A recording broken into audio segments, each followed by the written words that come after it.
If you're not familiar with the Business Resiliency Task Force, um, it's a partnership between the Grand Prairie District Chamber of Commerce, the City of Grand Prairie, and County of Grand Prairie Economic Development departments, just trying to help local business and employees and entrepreneurs through this time. We have our hashtag Love Local GP campaign running on Facebook. You may have seen some of the ads on other social media as well. We have the Advisory Business Voucher Program, which has received some really good takeaway so far. And we also have the Business Resiliency page on our chamber website with a lot of links and information. But information's changing daily. I know the Prime Minister announced some more changes today, and I'm sure Jennifer is busy just trying to keep up with everything. So I will let Jennifer maybe just introduce herself a little bit and then carry on into her presentation. And then, like I said, as her presentation goes on, if you have a question in mind, just type it in the chat box, and we'll keep an eye on it. And when it's time to get some answers, we'll share them with Jennifer, and we'll go from there. So welcome, Jennifer. Thanks. Glad to be here in my house. As we all are. As we all are, right? Yeah. I'm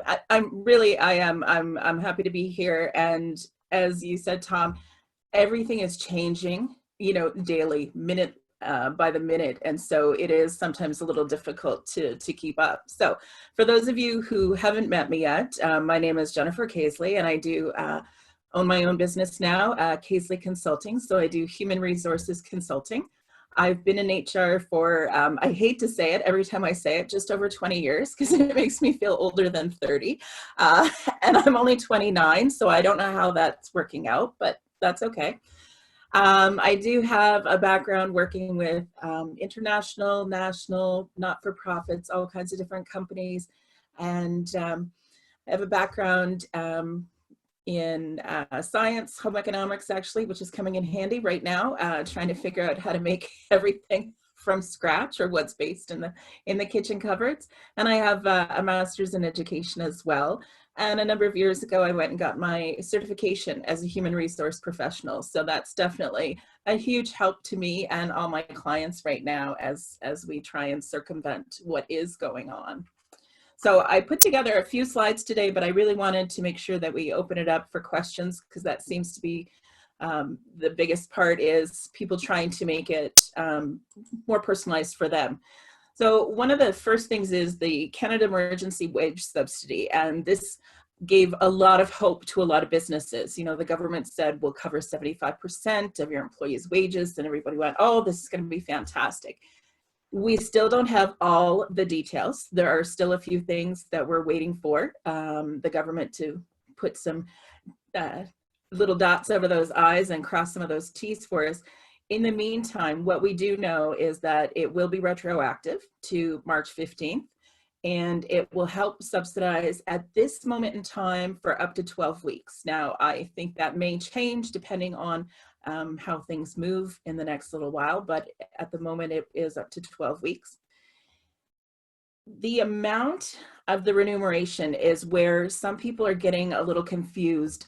So the government has said that they'll cover up to 75%, but up to the value of $58,000. So this starts to get confusing for a lot of folks as to how that works. So I've got a couple of examples of what that 75% means to people. So Tom works as a real estate assistant. He makes $15 an hour, so minimum wage. So if he works 40 hours a week, he would normally make $600. So the government will pay up to $450 of that. And that means that the employer is responsible for the other $150 a week. Now, the government has said, do your best as far as paying that 25%. The language is getting stronger every time they talk about this, as far as do your best and making sure you get it done. I suspect that if you don't make the effort to pay the additional 25%, that there will be some penalties at some point for some companies down the road if they're not able to. Now, when I'm talking to a not-for-profit, and they, of course, do not have the capability to pay that additional 25% because money's not coming in, I think if you're going to be able to prove that through your books, that you don't have that additional 25%, then that will definitely help. But you don't want to be one of those companies that's going to take advantage of this and say, we're just going to pay them the 75% and not pay them that additional 25%. So I think we're really going to need to watch that in the future. So that one seems like a fairly straightforward, oh, well, most of their wage is covered, so that's not a big deal. But then you look at the other example. So Dave's a mechanic, and for a lot of people here in Grand Prairie, this is going to be more of the reality. So not everybody makes $50 an hour, but if you make more than even $28 an hour or $30 an hour, this is going to come into play. So if you make $50 an hour, you work your 40 hours, you get $2,000. The government will still only pay up to that $846.60 a week. So that's the 75% of the $58,000. So the rest of that mechanic's income has to come from the company. So in this case, we're looking at $1,153, which is actually more than the subsidy.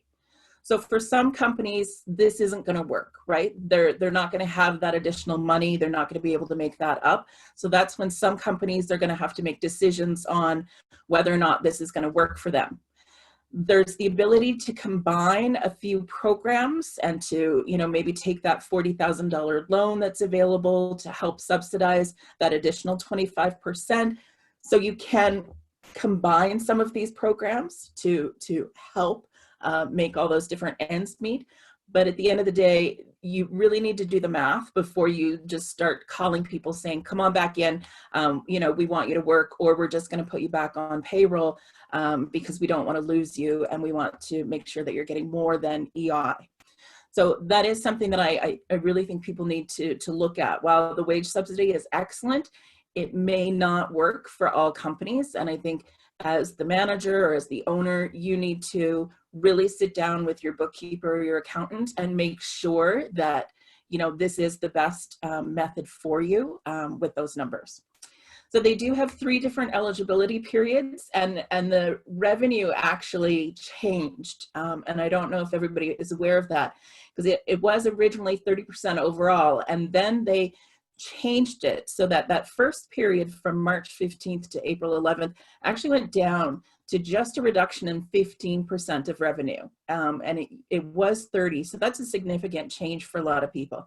Because not everybody noticed at the very, very beginning there in March, quite that drop, but now they are. So now it's the 30%. And so it's continued on for those 2 periods. So what you're going to have to do is, I love how their time periods probably don't match up with your bookkeeping. I know I was going through the other day and I'm like, so from March 11th to April 11th, how much money did I make? And it was getting a little complicated for me to try and pull those figures out myself. So that, again, that's where you want to have that great relationship with your bookkeeper or your accountant to be able to figure out what you did make during that time frame, because it's not a typical month for most of us. At least not in my house, it's not a typical month. When you're looking at these programs, I think the most important thing you can do if you're going to apply, if you want to use the program, whatever day you put your application in, and the 75% wage subsidy, the application is still about 2 weeks out. So you've still got time to pull together some of the information you're going to need and to set up your CRA account. But one of the things I highly recommend you do is either print off, go old school, because I'm old school. I like to have paper and I print it off. Print off the day that you apply and what you applied for as far as what they were allowing that day. So if it is the 15%, make sure you print off or do a screenshot of that application and that information on that day. Because if the information changes down the road, you want to make sure that you've got your backup copies of, well, note, the day I applied, it was this. Some people have applied for the $2,000 funding, right, the CERB, and it was, if you didn't work for the 14 days, great, go ahead and apply. And now it's changed again. And so now it's also if you didn't work, or also if you've made less than $1,000. And before that $1,000 wasn't in there in the first round of applications for a lot of people. So you want to make sure that whatever day you're applying for these different government programs, you're taking a screenshot or you're printing off the information of what was going on that day. Because things are changing so fast, I doubt we're all going to remember, you know, this time next year when we're sitting down doing our taxes, oh yeah, well that program changed the next day. And so you want to make sure that you've got that information and you're keeping some solid facts at your fingertips. So I like to print it. It's good for the economy, right? It keeps the guys out there cutting trees. It keeps the trucks on the road, and my fiance fixes trucks. So I gotta keep the economy going. So I like to print stuff. So old school here. One of the other things that a lot of people have been doing is layoffs, especially temporary layoffs. And this seems like a great option for a lot of companies. At the time, you know, a couple months ago, temporary layoffs just did not happen in most fields. And now I don't think there's been a single field out there or a type of business that hasn't been affected by a temporary layoff of some kind. So a temporary layoff, and again, this is where you want to print off this information. It was 60 days. A temporary layoff was 60 days. And as I suspected, because I kept telling my clients, I have a feeling they're going to extend this 60 days, so keep an eye on that. And they have. They've extended temporary layoffs to be 120 days. So if you've already done a temporary layoff and you did it under the 60-day, you're probably eligible to keep it under the 120-day now, but you may want to just go back, review the letter that you sent out, just double check some of that stuff, but you can probably extend it to the 120 days if you need to. So with the temporary layoffs, a lot of people wanted to make sure that their employees were eligible for EI, right? That was one of their most important things at that time is I want to make sure that my staff has at least some money coming in if I have to close the business, right? And so all those non-essential businesses out there who close their doors. Now, your definition of non-essential and mine might be different. To me, my hairdresser is definitely an essential service, but she's deemed non-essential at the moment, so her doors are closed. So for someone like that who can't actually still do their work, the temporary layoff seemed like a good option, and it is a good option for some companies. What you want to make sure with any kind of termination or layoff or dismissal, of course, it's always in writing. There are some pieces of information that need to be included, and you should just double check and make sure that that's all included. Normally, we provide advance notice in a temporary layoff, and that's either 1 week or 2 weeks notice. Because the government was so nice to put us into a state of emergency so that it could enact different things, and different cities as well put that in, that's given us the ability to do these temporary layoffs without notice. So I know a little while ago there was some news articles coming out about, you know, temporary layoffs are illegal and, you know, your employer can't do that. That's actually incorrect. They can do it. And because we've gone into this state of emergency through the pandemic, we are allowed to do them without that notice. Whereas normally I would recommend you do some notice period. In this case, we were doing temporary layoffs with no notice and people just walking out the door. When you do a dismissal, or you're actually going to let someone go, so do a full termination, we normally have to pay out severance, right? And so that severance depends on how long they've been with you. Well, if you're a company that's been around for 15, 20 years, and some of your employees have as well, you would be looking at, you know, 8, 10 plus weeks of severance per employee. And when companies are closing their doors unexpectedly and not expecting to have to pay this out, they weren't going to be able to afford that. And so the temporary layoff was a great in-between measure so that we want you back, absolutely, when this is over. And so here's a way of doing that and making that happen. So the temporary layoff is a great option for a lot of companies now, and it allows their employees to collect unemployment while the company is trying to figure out what they're going to do. So do a temporary layoff, figure out what you're going to be able to do as a company. You know, does that mean you are going to apply for the wage subsidy? Are you going to have people sitting at home? Are you going to bring them in and work in some capacity? Is there something they can be doing during that time instead? And then you can bring them back on that wage subsidy if possible. And so there's lots of different things that you might want to consider when you're looking at that. One of the other reasons some of people are reluctant to do a temporary layoff is because of, well, we have some work, but not a lot of work, right? So I was talking to someone the other day and he said, well, I can probably give my guys somewhere between 10 and 15 hours a week of work. So do I lay them off? Well, the benefit of laying them off is that they can still do those 10 to 15 hours of work and make some money while on EI. So they haven't taken away that ability completely. So I've done up an example here. So Bert, you know, because Bert and Ernie, because I'm a Sesame Street girl. So Bert was laid off from the hair salon when work shut down. So his weekly earnings at the salon were $875. So his weekly EI becomes $481.25. So 55% of that. Now he's been asked to come in part-time because the salon has decided that they're going to do curbside sales of shampoo and hair dye for its clients. And so he's got the ability to make some money. So they've asked him to come in and work 3 days a week. So now he's going to make $525 from the company for working those 3 days. So what happens is EI takes 50 cents on the dollar for all of that time. So what they're going to do is take so he has 525 for his earnings, divide that by 2, so 50 cents on the dollar, so it's $262.50. So they drop his EI payment by that $262.50. So at the end of the day, his EI for that week is $218.75. But if you look at the bottom, his pre-COVID layoff earnings were $875. And between EI and the part-time earnings now, he's at $743. So that combination of the two, of the EI and the part-time work, is actually bringing him pretty close to where he was before. And so in that case, it's kind of a win-win for that employer.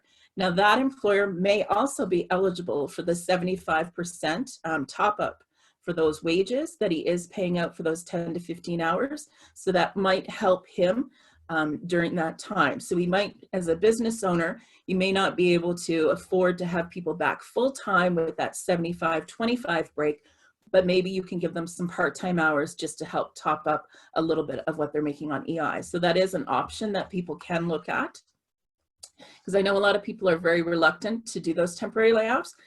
Don't blame you.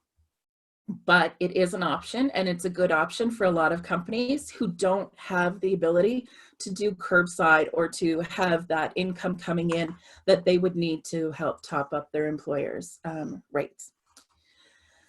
So employment standards. I love employment standards. Black and white, very easy to read. Everybody totally gets what they're saying every time they go to that page. Not really. So that's where I come in. I find it very interesting. I've been in Alberta for a while now, and employment standards hadn't changed for about 10 years. And then in the last 4 years, they've changed 4 times. And so this is the final time that we've gone through some changes. And of course, there'll be more changes after COVID-19 goes through. So one of those changes is job protected leave for people who had to leave their job to go and take care of someone either with COVID, or if they lost their, their daycare or their ability for their children to be looked after, and they left their job. So a lot of people, I know a few people who just quit, right? They're like, I've lost my daycare. I don't have a spouse to look after my kids. I don't know what to do. So they just quit. Well, now that's actually a job protected leave. So if somebody did quit because of that, you may want to go back and have a chat with them and maybe redo some of that paperwork. So now that they're on that job protected leave. So that's one of the things that changed. They also are waiving that 90-day period that normally is that waiting period before you're eligible for those kinds of programs. So they waived that. The length of it is flexible because we know that just because one person in your household, had COVID-like symptoms and you're waiting those 14 days for them to get better, may not just be 14 days, right? Or I don't know how illness runs through your house, but quite often, you hear parents and you're like, well, one child was sick, and then a few days later, the next one got sick, and then the next one. And so it doesn't necessarily hit everybody at the first time at the same day. So you may need to extend that for more than 14 days. So that job protected leave is there for them. They don't need a medical note for it because we're trying to get people not to go in and use healthcare services so much. They actually don't need a medical note for that. They've also taken out the 24-hour written notice for shift changes. This is because business is just changing every single day. We don't know what's happening.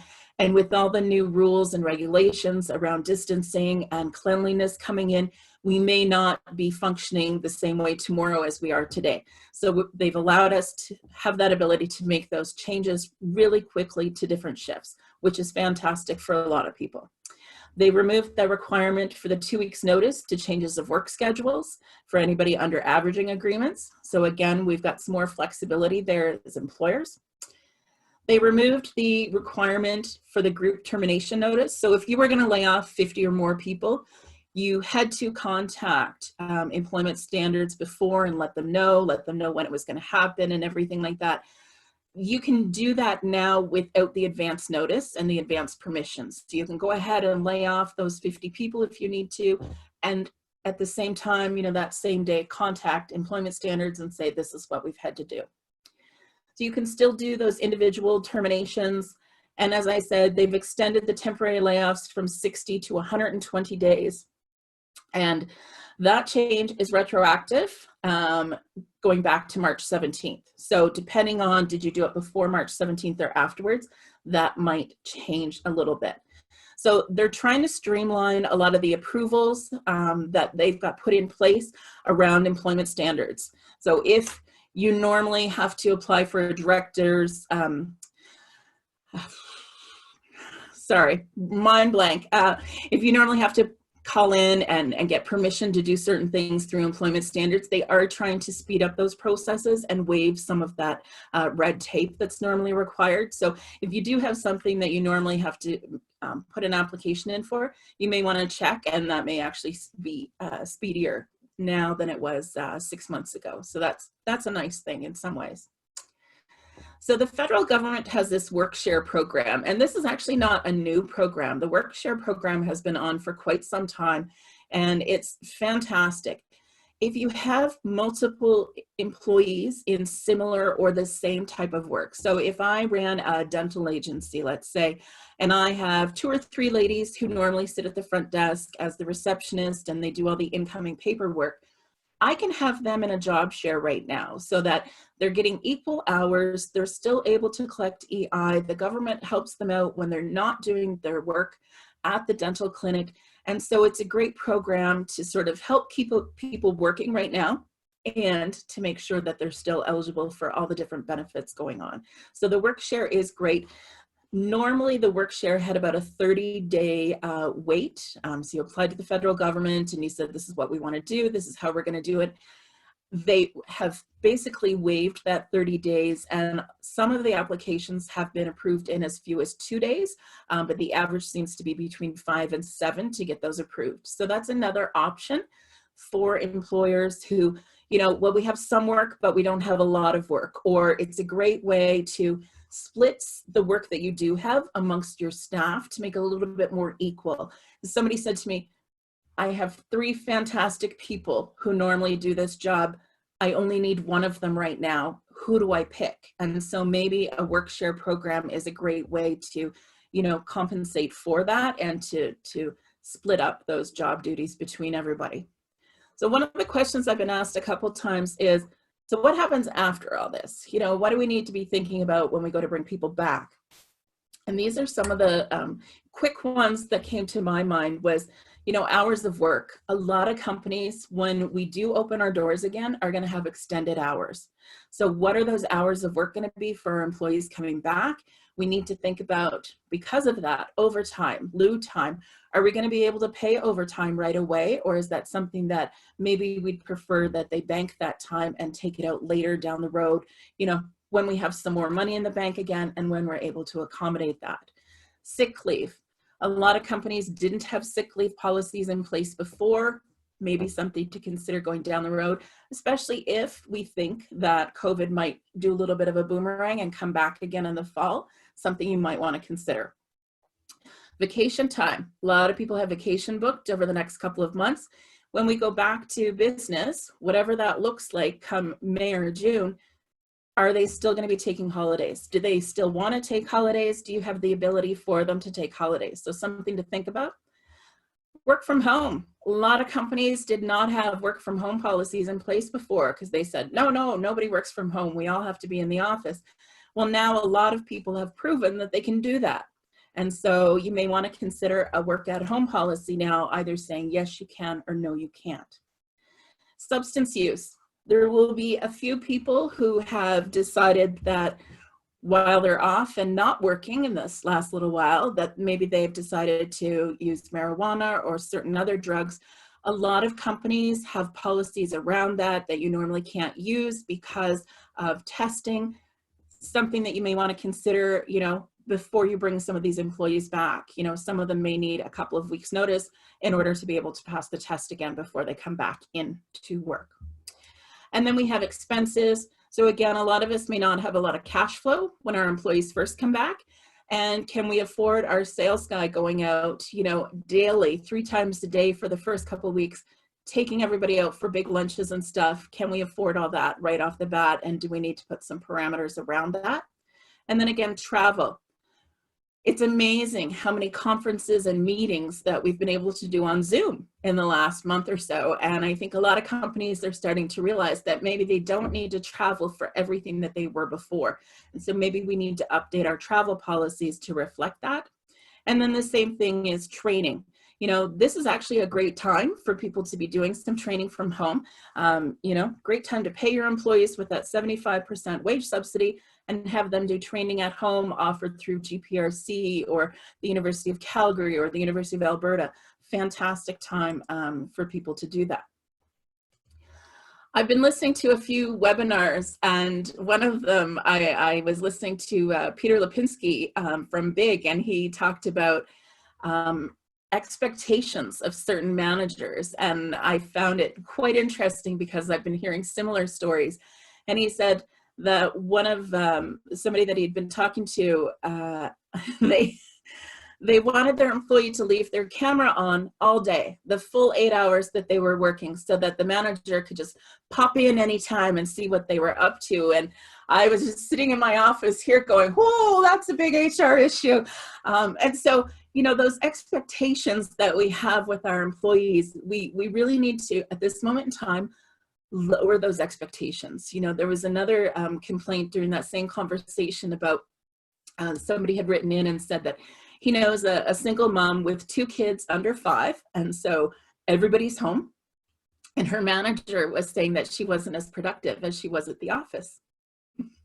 Well, no kidding. She has 2 kids under 5 at home with her. How could she? Excuse me. So I think what we need to think about is, what is our expectation of that during this time? Tom, you can take over first. Oops.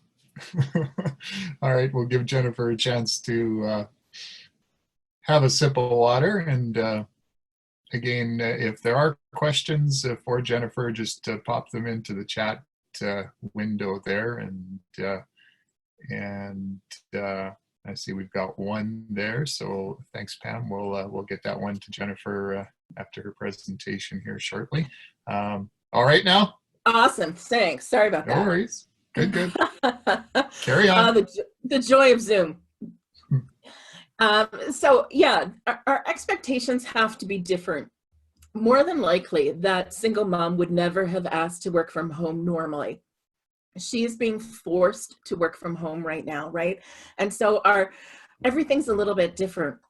And while I thought about it today, I was like, this is really actually sort of Maslow's hierarchy, right? And so when we think about it, where's everybody at in this? As business owners, we're afraid for our business, right? What is this going to look like in a month, in 2 months? What about our employees? they're thinking about friends and family who are far away or close by, or people in the hospital.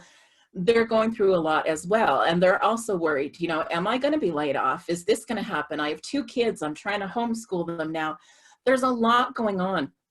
And so I think we have to really focus on, if that employee is still showing up for work, right? They're still logging in, they're still doing work. If they're even doing half of what they normally did, that's great. And you should be very happy for that at this moment. As people get more used to working from home, being on Zoom, as kids start to focus on this a little bit more, and when the snow melts a little bit more and people can go outside and the kids can go outside for periods of time and not get soaking wet in the snow, maybe things will, change a little bit and people will get used to working from home, because it is different and it's a different experience. So we have to think about that. So I saw this online, and I love the fact that, somebody had added toilet paper to this. And I just thought that seemed to make sense for what we've seen around and all the stores lately. So, people are focusing on those lower levels, right? Do I have enough food and water, right? Do I need to be going out to Costco and buying everything that I see and loading up my cart? And once we've taken care of those things, that top level, we can work on those. But for now, just accept people for what they can do for you, and be happy with that, right? And down the road, we'll be able to do a little bit more with that.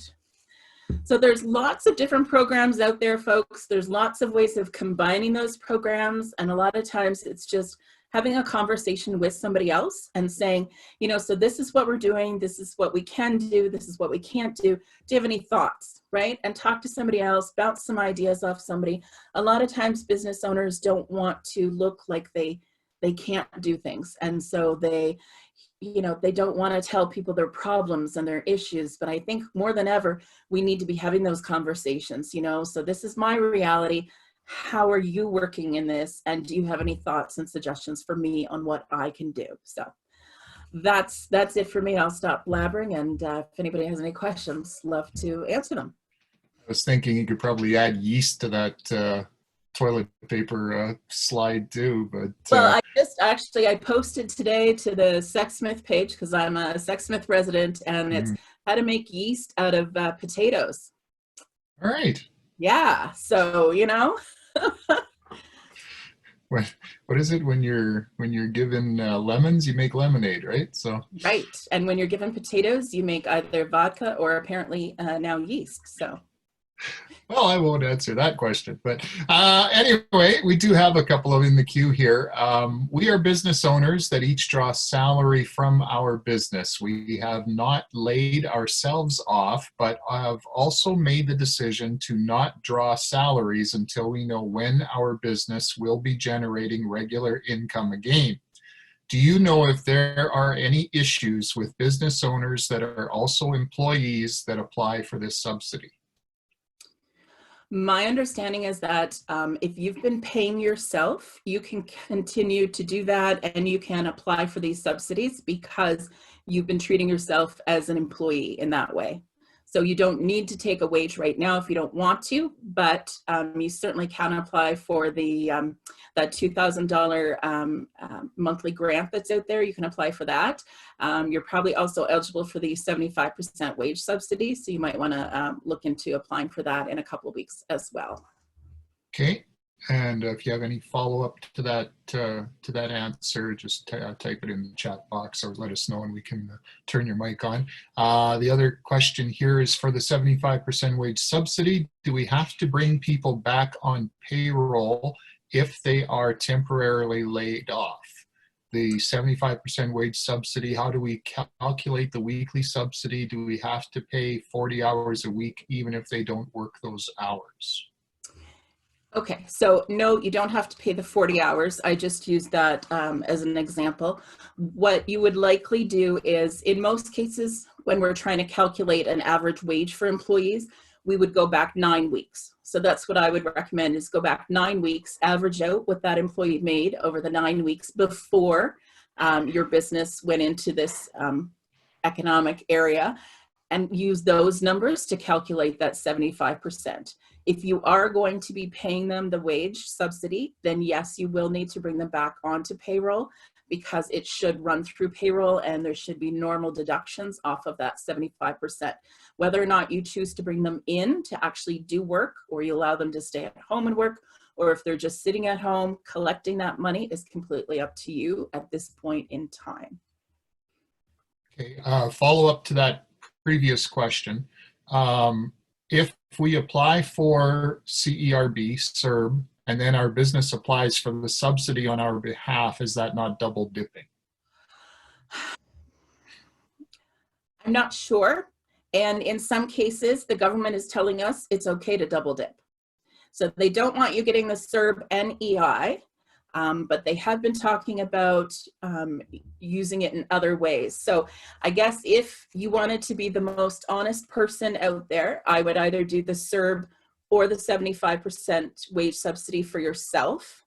And your employees are probably, sorry, were they laid off or not? These were the business owners drawing salary from their business. Yeah.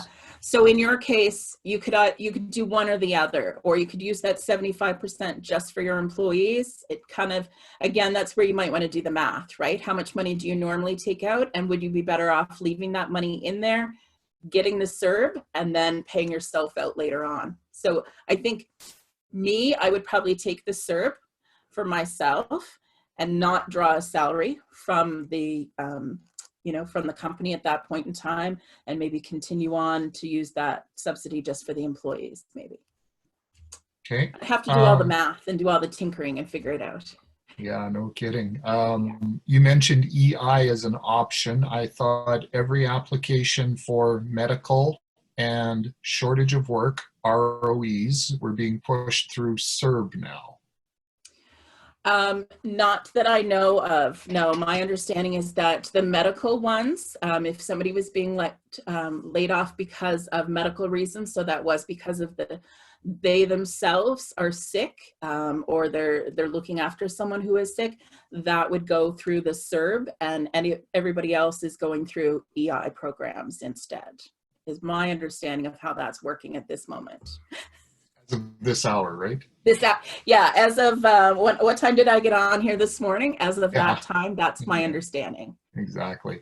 Isn't the CERB for those who are no longer working, and wage subsidy covers for those who are working, regardless of location?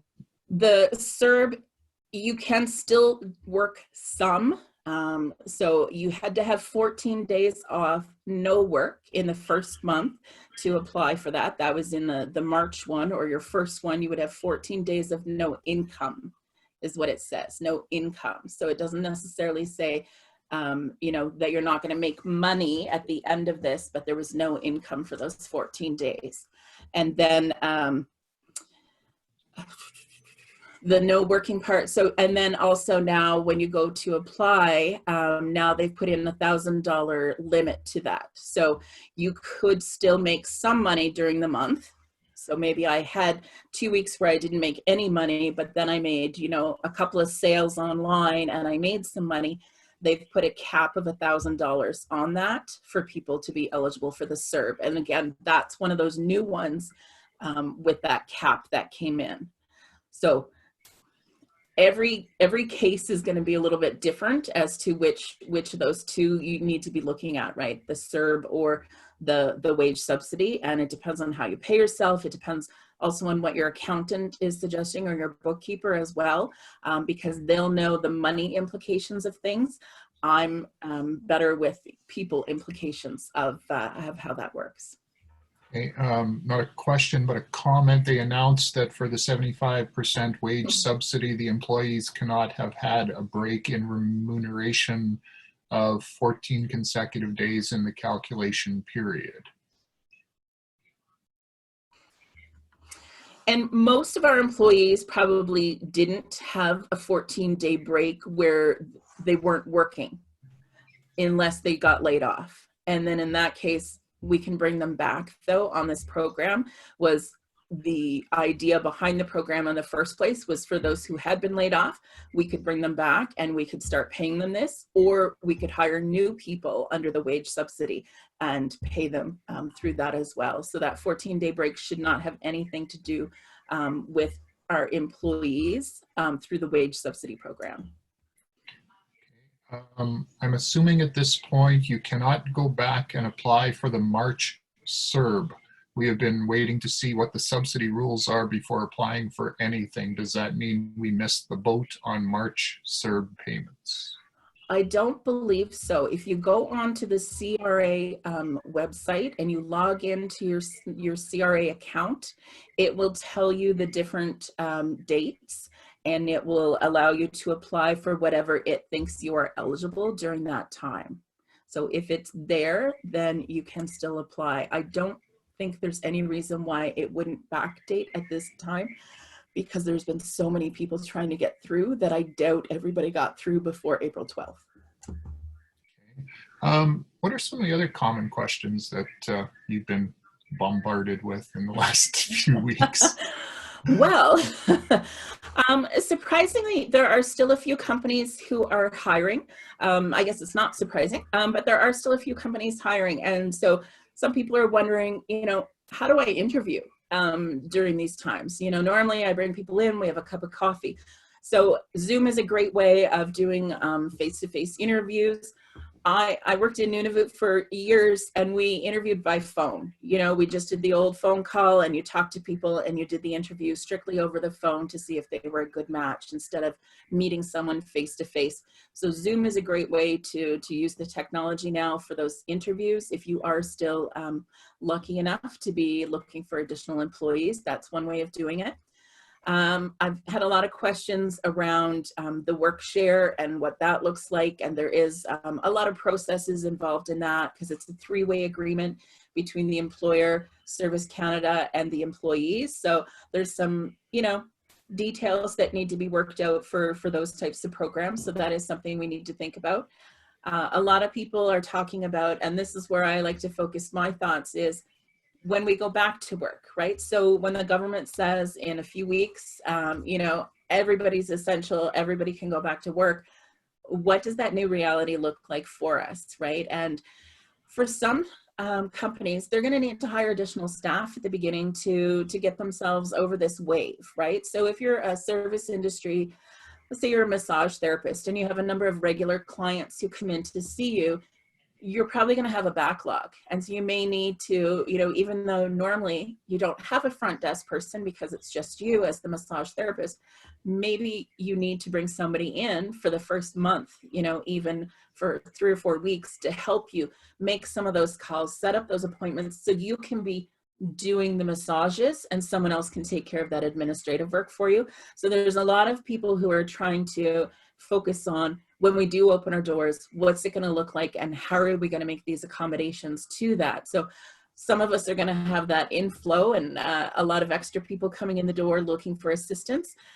And some people might just sort of return to normal, right? So I think it's important to start thinking now, what does that return look like? And who are we bringing back first? What does their job look like for the first little while? And what are we going to do, with all of our staff? And I don't know about you, but I know a couple people who have had babies in the last couple of weeks. And guess what? Now you need to find somebody to fill them while they're off on mat leave. And so there will be more hiring going on. And so that's something that you may want to start looking at now, is letting people know, we are going to have this position when we open our doors, and you might find some employees who are interested and are willing to apply. This is a great opportunity for employers to think about upgrading some of their staff. And this is a great opportunity for some employees as well who are not happy with their current place to find a new employer, right? There'll be lots of change going on, and not just all the changes with COVID, but there'll be changes in where people are working after this. And I think that's something that you may want to consider is, do we need to upgrade? Is there somebody else that we could consider bringing on when we return to the new normal? From an HR perspective, are there some absolute no-nos for employers and employees? Things that would be some, maybe some real red flags that you can kind of share. Yeah, I think the biggest one I've seen so far is when companies are doing these temporary layoffs, there's no documentation supporting it. And so the employee doesn't know how long this is for, what they're responsible for on their end. Does that mean I have a job to come back to, or doesn't it? So there's some red flags there for me. The other problem is I know a couple of companies have brought their employees back, and I said, well, did you get them to sign a new employment agreement when they came back? And they said, no. And I said, well, you just brought back people on a new contract, essentially. I mean, we didn't have the 90-day break in their case, but there's some new realities to this. And I think it's important that you put that employment agreement or contract in place now with your employees as you go to bring them back, because things have changed, and it's a great time to update that information so that everybody knows, again, what's expected of them.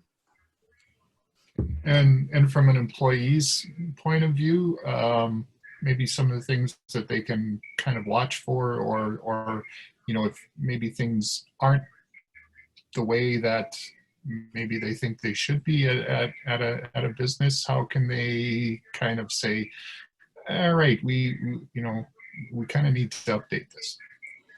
Yeah, and I think, as the employee, you should ask. If they're not going to give you a contract to come back to, you might want to consider asking, because I know I've talked to a couple people and they're like, yeah, I'm back at work, but I'm only working 75%. And I said, well, did they give you a new contract for that? And they're like, no. And I said, well, that's different than your old contract. So technically, you may want to check into that.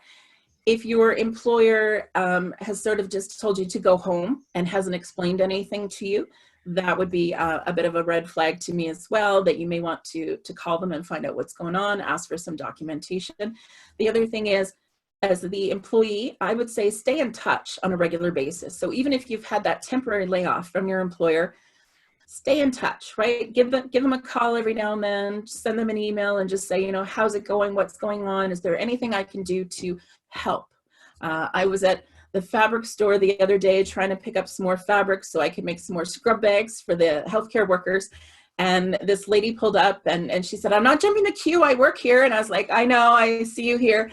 And her boss said, hey, do you want to come in and work for a couple of hours to help us out? And she was like, well, I just came to pick up some more fabric. And he's like, it's up to you. She's like, absolutely. And so she was happy and he was happy. If she hadn't have shown up, she wouldn't have that work. And so, it was a win-win situation that she just happened to be there at that time. So I think employees need to keep checking in, right? This is not, a vacation. This is not time out. This is an opportunity for you to, as an employee, step up and show them what you can do. Maybe this is a great time for you to take some classes. And then when you go back to work, you're like, hey, I did a couple of courses, I'm now trained in this and this as well. Put this time that you're not at work to good use and prove to your employer that you're, the creme of the creme, right? Like you are the one that they want to bring back first because you've taken some of these additional steps. And a lot of times it's the employees who are coming up with the ideas on how the business can run differently during these times. And so I think that's part of that two-way street. But as the employee, if you're sitting at home and you're like, I wonder why we don't do this, maybe call your manager, because maybe they haven't thought of that yet because they've got so many other things going on. I think that would be a great way to stand out as an amazing employee right now. Really good. I guess something like this, it really emphasizes the importance of having a good HR policy system in place and some good practices. And you mentioned the documentation, how important that is.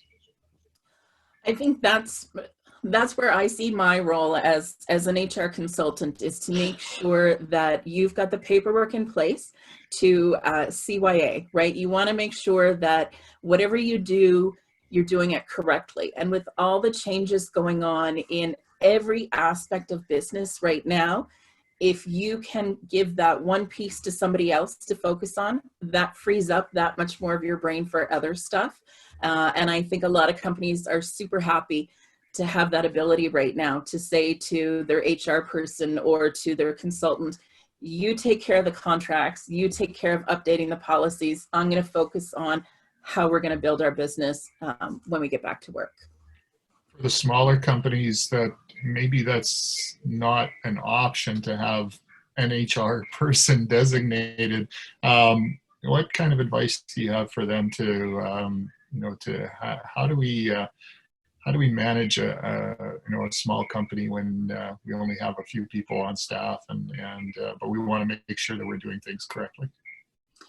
You call somebody like me and you ask, we have a chat and a conversation, and I can do little pieces for you, or I can do everything. So if you are a company of 25 and you want to just say you're responsible for all the HR, I'm happy to do that for you. If you're a company of 3, I'm helping one gentleman right now. He's a company of 3, and we're working on new employment agreements so that when his staff come back, they're ready, they know what the rules are, and he's good to go. So he handed that little piece to me, and I'm taking care of that for him. So little pieces that you can toss out are great. A lot of times we give stuff that we're not experts in, like our bookkeeping or our IT, right? And we source that out. And I think HR is the same thing. And, for me, it can be a company of 3, or it can be a company of 300. And there's always something that I can do to help them out. And it's just what we do as HR. I guess there are resources in the community, and try and seek some out, and don't overwhelm yourself with everything that's going on, because everybody's operating, let's face it, by the seat of our pants, and so if you can get some help that's out there, and please do so. Absolutely. And as you mentioned at the very beginning, Tom, the voucher program, I think that's an amazing product. And I was telling people on the East Coast about it yesterday. I was like, you guys really need to look into this and see if it's something that you can offer. And for those of you with smaller businesses, talk to, Community Futures and put your application in, and they might be able to help you out with some of those pieces right now that you're feeling a little overwhelmed with. And like I said, it's great to have somebody to bounce some of this stuff off of, right? So nobody's alone in this journey. We're all going down a similar road, and we're all in it together, flying by the seat of our pants. Yeah, exactly. If we're wearing pants that day, exactly. as we go day by day. And I always recommend pants for a Zoom call. There you go. Good advice. And Yes. we can end it on that one. So we're a few minutes from the top of the hour, but if there aren't any more questions, it is Friday, and looks like the weather will be okay today and for the weekend, and so we will call it for this one. One late one. Are you aware of any advocacy happening from the City of Grand Prairie to the federal government about the changes that they are making? I know there's lots of stuff going on behind the scenes with all the municipalities, and between the local government and the province and the federal government. They're trying, folks. They're trying to listen, and they're trying to implement things as quickly as possible. And it is a process.